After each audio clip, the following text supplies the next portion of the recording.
वलैती ते साहिवाल क्रॉस गर्मी का कोई होल पार नहीं, काले थन लगे ने। थना की वंड भी दोस्तों वेख लैनी है। पहले ने जी पहले ने वीर जी ठीक है माशाल्लाह जी। मूंह चो 6 दंद वीरे भी लो दोस्तों ये 6 दंद थना की वंड भी दोस्तों वेख लैनी। लिबास चंगा कर दी है, प्रिंट भी सोहना, शाइनिंग दोस्तों चेक करनी भाजी चंगी है माशाल्लाह जी।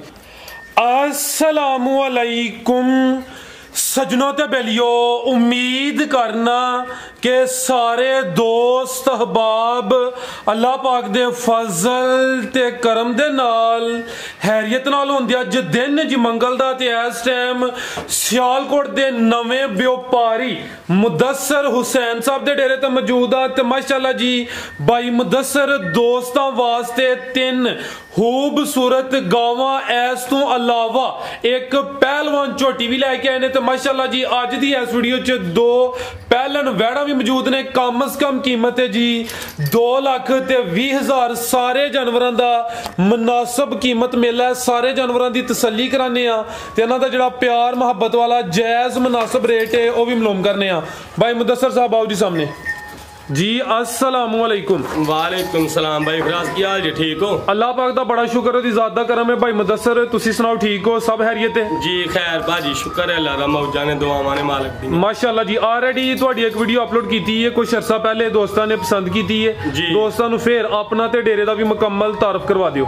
भाजी जिला सियालकोट तहसील पसरूर अड्डा मंडी ठरो जी जी वीर जी।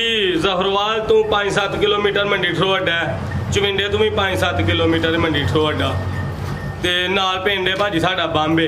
ठीक है, यानी कि जेड़ा रोड बडियाने तो जफरवाल जा रहा है उस रोड ते तुहाडा स्टॉप है जी जी बिल्कुल नाल ही तुहाडा डेरा वे जी। ते भाई मुदस्सर कोशिश करनी है कि जानवर तो तुहाडे चंगे ने, तुहां मेहनत कीती है, रेट सोहने देने ने, अच्छे देने ने, जेड़े दोस्त जल्द से जल्द तुहाडे कोल जानवर इंशाल्लाह भाजी रेट मुनासिब होंगे। ठीक है जी, कराइए शौक। आओ प्यारा भैया लैके आओ जी आप पहलन।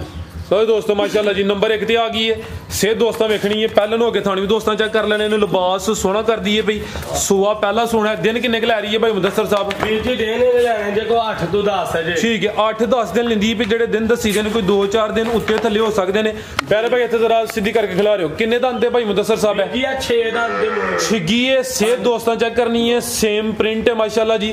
नस्ल की है भाई मुदस्सर साहब दी? वीर जी साहिवाल जर्सी क्रॉस जी। साहिवाल ते जर्सी क्रॉस ब्रीड अच्छी है, क्रॉस मजबूत है। 6 दंद 8 तो 10 दिन लै रही है, सुआ पहला सोना है। सेहत भी दोस्तों चेक कर लेनी है, सेम प्रिंट वेचे ते पल चेक करना माशाल्लाह जी। कंड भी दोस्तों चेक करा देने आ चंगी माशाल्लाह जी, सेहतमंद है जी। हां जी वैड नंबर 1 जी भाई मुदस्सर साहब, वैड नंबर 1 दा रेट वीर जी रेट मुनासा भी लाने ने ना दे जी जी। हां जी की रेट है भाई मुदस्सर दा?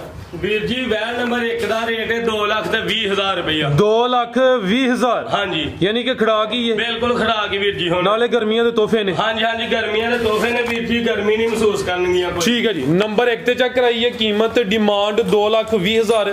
6 दंद सेहतमंद जर्सी ते साहिवाल क्रॉस मजबूत क्रॉस माशाल्लाह जी। अगे आ गई है नंबर 2 ते सुई है जी भाई मुदस्सर साहब? हाँ जी वीर जी सुई जे। किनवा सुआ सुई जे? ये वीर जी तीसरा सुआ सुई जे ते 3 तो 4 दिन होए ने सुई। बोले ते ये प्यारे भाई इत्थे जरा खिला रहे सी करके। ठीक है जी खिला रहे 3-4 दिन हो गए ने, सुबह तीसरा सुई है। हालांकि दूसरा भी कहते तो दोस्तों ही कहना है कि दूसरा, लेकिन अच्छी गल है जो हकीकत है दोस्तों को दसनी। ठीक है देखो लो दोस्तों आ चेक करो माशाल्लाह जी। वीर जी बड़ी है, सब तो बड़ी जेडी गल है दोस्तों। 4 दिन वीर जी होए ने सोई नु। कितना क बोला भाई मुदस्सर साहब दे कोल? वीर जी दे कोल 14 किलो जे। खिला रहे भाईजान, कैमरे च मुकम्मल नजर आ रही है। लाम दोस्तों चेक कर लेनी है, हाइट चेक करनी है। सुबह तीसरा 14 किलो बोला वे, दोवां टाइमां दा टोटल बच्चे समेत। नस्ल की है भाई मुदस्सर साहब दी? नस्ल वीर जी चौलस्तानी ते जर्सी ठीक है जी। चेहरा भी दोस्तों वेख लेना माशाल्लाह जी, ब्रीड अच्छी है, क्रॉस मजबूत है, दुध भी इंशाल्लाह फैट वाला होएगा, गर्मी भी नहीं करे भाई जा चेक कराना जी। सुबह तीसरा बोले ते 3-4 दिन हो गए ने, 13-14 किलो बोला वे, दोवां टाइमां दा टोटल बच्चे समेत। ठीक है भाई ला चलो जी, उठा भी दोस्तों चेक करा देने जी। जा की पिछे भाई दे जा वीर जी बच्चा जे ए पिछे दे बच्चा जा भी दोस्तों वेखना। नाड़ू सामने नजर आ रहा है। गां नंबर ठीक है जी, नंबर 2 दी चेक कराइए माशाल्लाह जी। जी भाई मुदस्सर साहब, गां नंबर 2 दा रेट ਵੀਰ ਜੀ ਗਾਂ ਨੰਬਰ 2 ਦਾ ਰੇਟ ਜੇ 2,55,000 ਰੁਪਇਆ 2,55,000 ਜੀ। ਇਹ ਬੋਲਾ ਦੱਸਿਆ ਜੇ 13 ਤੋਂ 14 ਕਿਲੋ 14 ਕਿਲੋ ਇਨਸ਼ਾਅੱਲਾ ਭਾਜੀ। ਠੀਕ ਹੈ ਜੀ। ਇਹ ਦੋਵਾਂ ਟਾਈਮਾਂ ਦਾ ਟੋਟਲ ਬੱਚੇ ਸਮੇਤ 13 ਤੋਂ 14 ਕਿਲੋ ਨੰਬਰ 2 ਤੇ ਚੈੱਕ ਕਰਾਈਏ। ਅੱਗੇ ਮਾਸ਼ਾਅੱਲਾ ਜੀ ਅੱਜ ਦੀ ਵੀਡੀਓ ਦੀ ਪਹਿਲਵਾਨ ਖੂਬਸੂਰਤ ਚੀਜ਼ ਆ ਗਈ ਹੈ। ਪਹਿਲਨ ਹੋ ਕੇ ਕੱਦ ਵੀ ਚੰਗਾ ਲੱਗਿਆ, ਸਿਹਤ ਵੀ ਚੰਗੀ ਹੈ, ਥੱਲੇ ਲਿਬਾਸ ਸੋਹਣਾ ਕਰਦੀ ਹੈ। ਪਈ ਮਜ਼ੀਦ ਹਲੇ ਕਿੰਨੇ ਦਿਨ ਲੈ ਰਹੀ ਹੈ ਜੀ? ਇਹਨੇ ਵੀਰ ਜੀ ਇਹਨੇ ਵੀ 8 ਤੋਂ 10 ਦਿਨ ਲੈਣੇ ਨੇ ਹਜੇ। ਯਾਰ ਭਾਈ ਇੱਥੇ ਜ਼ਰਾ ਸਿੱਧੀ ਕਰਿਓ। ਇਹ ਚੈੱਕ ਕਰੋ ਮਾਸ਼ਾਅੱਲਾ ਜੀ, ਕੰਡ ਦੋਸਤਾਂ ਵੇਖਣੀ ਹੈ, ਪੁੱਠਾ ਚੈੱਕ ਕਰ ਲੈਣਾ, ਚੰਗਾ ਮੱਝਾਂ ਵਾਲਾ ਚੌੜਾ ਪੁੱਠਾ ਵੇ, ਸਿਹਤ ਚੰਗੀ। ਅਭੀ ਤਕਰੀਬਨ 8 ਤੋਂ 10 ਦਿਨ ਲੈਂਦੀ ਹੈ ਭਾਈ। ਭਾਜੀ ਮਾਝ ਦੀ ਮੱਝ ਹੈ, ਗਾਂ ਦੀ ਗਾਂ ਹੈ, ਬਿਲਕੁਲ। ਕੋਈ ਗਰਮੀ ਸ਼ਰਮੀ ਨਹੀਂ ਕਰੇਗੀ। ਠੀਕ ਹੈ ਜੀ। ਕੀ ਨਸਲ ਹੈ ਮੁਦੱਸਰ ਸਾਹਿਬ ਦੀ? ਨਸਲ ਵੀਰ ਜੀ ਇਹਦੀ ਸਾਹੀਵਾਲ ਵਲੈਤੀ ਜੇ। ਵਲੈਤੀ ਤੇ ਸਾਹੀਵਾਲ ਕ੍ਰਾਸ, ਗਰਮੀ ਦਾ ਕੋਈ ਹੋਲ ਪਾਰ ਨਹੀਂ, ਕਾਲੇ ਥਣ ਲੱਗੇ ਨੇ। ਥਣਾ ਦੀ ਵੰਡ ਵੀ ਦੋਸਤਾਂ ਵੇਖ ਲੈਣੀ ਹੈ। ਪਹਿਲਾਂ ਨੇ ਜੀ? ਪਹਿਲਾਂ ਨੇ ਵੀਰ ਜੀ। ਠੀਕ ਹੈ ਮਾਸ਼ਾਅੱਲਾ ਜੀ। ਮੂੰਹ ਚ 6 ਦੰਦ ਵੀਰੇ ਵੀ। ਲੋ ਦੋਸਤੋ ਇਹ 6 ਦੰਦ, ਥਣਾ ਦੀ ਵੰਡ ਵੀ ਦੋਸਤਾਂ ਵੇਖ ਲੈਣੀ, ਲਿਬਾਸ ਚੰਗਾ ਕਰਦੀ ਹੈ, ਵੀ ਪ੍ਰਿੰਟ ਵੀ ਸੋਹਣਾ, ਸ਼ਾਈਨਿੰਗ ਦੋਸਤਾਂ ਚੈੱਕ ਕਰਨੀ ਵੀ ਭਾਜੀ ਚੰਗੀ ਆ ਦੀ ਮਾਸ਼ਾਅੱਲਾ ਜੀ। ਠੀਕ ਹੈ ਭਾਈ, ਲੈ ਚਲੋ ਜੀ। 8 ਤੋਂ 10 ਦਿਨ ਲੈ ਰਹੀ ਹੈ, ਸਾਹੀਵਾਲ ਤੇ ਵਲੈਤੀ ਕ੍ਰਾਸ ਮਾਸ਼ਾਅੱਲਾ ਜੀ। ਵੈੜ ਨੰਬਰ 3 ਪਹਿਲਨ ਵੈੜ, ਪੁੱਠਾ ਵੀ ਦੋਸਤਾਂ ਚੈੱਕ ਕਰਾ ਦਿੰਨੇ ਆ ਜੀ ਭਾਈ ਮੁਦੱਸਰ ਸਾਹਿਬ। ਵੈੜ ਨੰਬਰ 3 ਦਾ ਰੇਟ ਭਾਈ ਫਰਾਜ਼ ਬੱਚੀ ਦੇ ਵੀ 3 ਲੱਖ ਦੀ ਸਾਡੀ, ਤੂੰ ਜੇ ਵੇ ਵੇਚਣੀ ਹੈ ਤੇ ਨਾਲੇ ਵੀਡੀਓ ਵੀ ਕਦੇ ਕਦੇ ਤੁਹਾਨੂੰ ਪਤਾ ਬਣਾਉਂਦੇ ਆ। ਤੇ ਵੀਰ ਜੀ ਬੱਚੀ ਦਵਾਂਗੇ 2,75,000 ਦੀ। 2,75,000 ਜੀ ਜ਼ਿੰਦਾਬਾਦ। ਲੋ ਦੋਸਤੋ ਚੀਜ਼ ਚੈੱਕ ਕਰ ਲੈਣੀ ਹੈ, ਮਾਰਕੀਟ ਵੇਖਣੀ ਹੈ ਤੇ ਭਾਈ ਮੁਦੱਸਰ ਸਾਹਿਬ ਦਾ ਰੇਟ ਵੇਖਣਾ। ਪਲ ਚੰਗਾ, ਪਹਿਲਾਂ ਨੇ 6 ਦੰਦ ਦੇ ਦਿਨ ਕੋਈ ਤਕਰੀਬਨ 8 ਤੋਂ 10 ਲੈ ਰਹੀ ਹੈ। ਕੀਮਤ ਡਿਮਾਂਡ 2,75 ਇਹਦੇ ਚ ਮਜ਼ੀਦ ਕੁਛ ਨਾ ਕੁਛ ਪਿਆਰ ਮੁਹੱਬਤ ਕਮੀ ਬੇਸ਼ੀ ਹੋਈ ਹੈ ਜੀ। ਭਾਈ ਜ਼ਰਾ ਨੂੰ ਲਾਇਆ ਹੁਣ ਲਿਬਾਸ ਫਿਰ ਚੈੱਕ ਕਰਾਈਏ।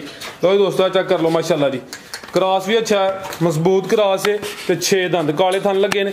ਅੱਗੇ ਭਾਈ ਲਿਆਓ ਜੀ। ਪਹਿਲਵਾਨ ਝੋਟੀ ਹੈ, ਕਿੰਨਵਾਂ ਸੂਆ ਸੂਈ ਹੈ ਜੀ? ਇਹ ਵੀਰ ਜੀ ਦੂਸਰਾ ਸੁਬਾ ਸੂਈ। ਸੁਬਾ ਦੂਸਰਾ ਸੂਈ ਹੈ, ਕੱਦ ਚੰਗਾ, ਲਾਮ ਚੰਗੀ ਹੈ, ਪਹਿਲਵਾਨ ਨਵਾਬ ਚੀਜ਼ ਹੈ ਮਾਸ਼ਾਅੱਲਾ ਜੀ। ਕਿੰਨੇ ਕੁ ਦਿਨ ਹੋ ਗਏ ਨੇ ਪਿਆਰੇ ਭਾਈ? ਸਲੋ ਇਹਨੂੰ ਵੀਰ ਜੀ ਹੋ ਗਏ ਨੇ 9 ਤੋਂ 10 ਦਿਨ ਸੂਈ। 9-10 ਦਿਨ ਹੋ ਗਏ ਨੇ। ਸੁਬਾ ਦੂਸਰਾ, ਦੁੱਧ ਕਿੰਨਾ ਕੁ ਦੇ ਰਹੀ ਹੈ? ਦੁੱਧ ਵੀਰ ਜੀ ਇਹਦੇ ਕੋਲ ਬੌਲਾ ਜੇ 13 ਤੋਂ 14 ਕਿਲੋ। ਇਹ ਚੈੱਕ ਕਰੋ ਮਾਸ਼ਾਅੱਲਾ ਜੀ। ਪੁੱਠਾ ਵੀ ਦੋਸਤਾਂ ਵੇਖਣਾ, ਹੱਡੀ ਚੈੱਕ ਕਰ ਲੈਣੀ ਹੈ, ਜਿਸਮ ਤੇ ਪਸ਼ਮ ਵੀ ਚੈੱਕ ਕਰਾਨੇ ਆ। 13 ਤੋਂ 14 ਕਿਲੋ ਪੱਕਾ ਵੀਰ ਜੀ ਬੌਲਾ ਇਹਦੇ ਕੋਲ 13 ਤੋਂ 14 ਕਿਲੋ, ਆਖਰ ਨੂੰ 15-16 ਕਿਲੋ ਵੀ ਪੇ ਆਖੀ ਹੈ। ਠੀਕ ਹੈ ਜੀ। ਲਓ ਦੋਸਤੋ ਥਣ ਵੀ ਚੈੱਕ ਕਰਾ ਦਿੰਨੇ ਆ। ਦੋਵਾਂ ਟਾਈਮਾਂ ਦਾ ਟੋਟਲ ਬੱਚੇ ਸਮੇਤ 13 ਤੋਂ 14 ਕਿਲੋ ਥਣ ਵੀ ਦੋਸਤਾਂ ਵੇਖ ਲੈਣੇ ਨੇ। ਤੇ ਧੁੰਨੀ ਦਾ ਚੈੱਕ ਕਰੋ ਜੀ, ਐਵੇਂ ਨਿਸ਼ਾਨ ਹੈ ਨਾ ਹੁੰਦੇ ਬਰਾਬਰ। ਇਹ ਕਿੱਡੀ ਵੱਡੀ ਕੱਦ ਸ਼ਾਨ ਕਿੰਨਾ ਜੇ ਦਾ ਉਹ ਵੀ ਦਿਖਾਇਓ ਦੋ। ਉਹ ਹੀ ਹੈ ਜੀ। ਕੱਦ ਵੇਖਣਾ, ਲਾਮ ਚੈੱਕ ਕਰਨੀ, ਚੰਗੀ ਕੱਦਾਵਰ ਹਾਈਟ ਦੋਸਤਾਂ ਦੇ ਸਾਹਮਣੇ ਤੇ ਧੁੰਨੀਆਂ ਵੀ ਨਾ ਹੁੰਦੇ ਬਰਾਬਰ। ਕਾਫੀ ਪਿੱਛੇ ਹੋਇਆ ਕੈਮਰੇ 'ਚ, ਫਿਰ ਮੁਕੰਮਲ ਨਜ਼ਰ ਆ ਰਹੀ ਹੈ। ਚਿਹਰਾ ਵੀ ਦੋਸਤਾਂ ਵੇਖ ਲੈਣਾ ਭਾਈ, ਇਹਦਾ ਚਿਹਰਾ ਸਾਹਮਣੇ ਕਰਿਓ ਜੀ। ਬਿੱਲੀਆਂ ਅੱਖਾਂ, ਦੋਵਾਂ ਅੱਖਾਂ ਦੀ ਰੰਗਤ ਸੇਮ, ਸਿੰਘ ਵੀ ਦੋਸਤਾਂ ਵੇਖ ਲੈਣੇ ਨੇ ਤੇ ਜਿਸਮ ਤੇ ਪਸ਼ਮ ਚੈੱਕ ਕਰਨੀ ਹੈ ਜੀ। ਸੁਬਾ ਦੂਸਰਾ ਸੂਈ ਹੈ, 9-10 ਦਿਨ ਹੋ ਗਏ ਨੇ। 13-14 ਕਿਲੋ ਦੋਵਾਂ ਟਾਈਮਾਂ ਦਾ ਟੋਟਲ ਬੱਚੇ ਸਮੇਤ। ਜਾ ਕੀ ਪਿੱਛੇ ਦੇ ਜਾ ਕੀ ਭਾਈ ਮੁਦੱਸਰ? ਕੱਟਾ ਵੀਰ ਜੀ ਇਹਦੇ ਪਿੱਛੇ ਦੇ ਕੱਟਾ ਮਾਸ਼ਾਅੱਲਾ ਜੀ। ਦੋਸਤਾਂ ਨੂੰ ਵੀ ਚੈੱਕ ਕਰਾ ਦਿੰਨੇ ਆ ਤੇ ਲਿਬਾਸ ਦੋਸਤਾਂ ਫਿਰ ਵੇਖ ਲੈਣਾ। ਟਾਈਮ ਕੋਈ ਬਹੁਤਾ ਤੇ ਉੱਤੇ ਓਵਰ ਨਹੀਂ ਹੋਇਆ। ਨਹੀਂ ਵੀਰੋ ਓਵਰ ਨਹੀਂ ਹੋਇਆ। ਉਹ ਹੀ ਹੈ ਜੀ, ਕੋਈ ਲੰਮਾ ਚੌੜਾ ਡੱਕਾ ਨਹੀਂ। ਕੋਈ ਕਿੰਨੇ ਘੰਟੇ ਦਾ ਫਰਕ ਹੈ ਵੀਰ ਜੀ? ਬਰਾਬਰ ਤੇ ਇਹੀ ਹੈ, ਬਰਾਬਰ ਹੀ ਤਕਰੀਬਨ। ਠੀਕ ਹੈ ਜੀ। ਟੋਰੇ ਭਾਈ ਜਾਨ ਜੇ ਹੁੰਦਾ ਤੇ ਥਣਾ 'ਚ ਧਾਰਾਂ ਆਈਆਂ ਨਹੀਂ ਕੋਈ ਨਹੀਂ ਵੀਰ ਜੀ, ਸ਼ੱਕਾ ਕੋਈ ਨਹੀਂ। ਪਿੱਛੇ ਦੇ ਕੱਟਾ ਜਾ ਵੀ ਦੋਸਤਾਂ ਵੇਖ ਲੈਣਾ। ਸੁਬਾ ਦੂਸਰਾ ਸੂਈ ਹੈ ਮਾਸ਼ਾਅੱਲਾ ਜੀ, ਚੰਗੀ ਕੱਦਾਵਰ ਸੋਹਣੀ ਚੀਜ਼ ਹੈ। ਆਓ ਭਾਈ ਮੁਦੱਸਰ ਸਾਹਿਬ ਝੋਟੀ ਦਾ ਰੇਟ ਲਾਓ ਜੀ। ਬਨੋ ਵੀਰ ਜੀ। ਭਾਈ ਫਿਲਹਾਲ ਝੋਟੀ ਦਾ ਰੇਟ ਜੇ 4,10,000 ਰੁਪਇਆ। 4,10,000 ਹਾਂਜੀ। ਦੁੱਧ ਦੀ ਗਾਰੰਟੀ ਹੈ? ਦੁੱਧ 14 ਕਿਲੋ ਇਨਸ਼ਾਅੱਲਾ ਪੱਕਾ ਹੋਏਗਾ। ਠੀਕ ਹੈ ਜੀ। ਹਾਂਜੀ। ਇੱਕ ਹੀ ਮੱਝ ਚੰਗੀ ਪਹਿਲਵਾਨ ਸ਼ੌਕੀਆ ਚੀਜ਼ ਹੈ। ਕੀਮਤ ਡਿਮਾਂਡ 4,10,000। ਮਜ਼ੀਦ ਭਾਈ ਮੁਦੱਸਰ ਕੋਈ ਦੋਸਤਾਂ ਵਾਸਤੇ ਪੈਗਾਮ? ਕੋਈ ਨਹੀਂ ਵੀਰ ਜੀ, ਬਸ ਅੱਲਾ ਦੀ ਸਪੁਰਦ ਹੈ, ਸਾਰੇ ਭੈਣ ਭਰਾ ਖੁਸ਼ ਰਹਿਣ। ਜੀ ਭਾਈ ਮੁਦੱਸਰ ਬਹੁਤ ਸ਼ੁਕਰੀਆ ਜੀ। ਇਹ ਸ਼ੌਕ ਅੱਛਾ ਕਰਾਇਆ। ਉਮੀਦ ਕਰਨਾ ਦੋਸਤਾਂ ਨੂੰ ਵੀਡੀਓ ਪਸੰਦ ਆਈ ਹੋਏਗੀ। ਮਜ਼ੀਦ ਆ ਜਿਹੜੇ ਰੇਟ ਦੱਸੇ ਨੇ ਇਹਨਾਂ 'ਚ ਕੁਛ ਨਾ ਕੁਛ ਮਾਮੂਲੀ ਜਿਹਾ ਪਿਆਰ ਮੁਹੱਬਤ ਕਮੀ ਬੇਸ਼ੀ ਹੋਈ ਹੈ ਦੀ। ਸਾਰੇ ਦੋਸਤਾਂ ਅੱਗੇ ਗੁਜ਼ਾਰਿਸ਼ ਹੈ ਵੀਡੀਓ ਨੂੰ ਲਾਈਕ ਤੇ ਸ਼ੇਅਰ ਲਾਜ਼ਮੀ ਕਰਨਾ ਹੈ। ਇਜਾਜ਼ਤ ਚਾਹੁੰਦੇ ਹਾਂ। ਅੱਲਾ ਹਾਫਿਜ਼।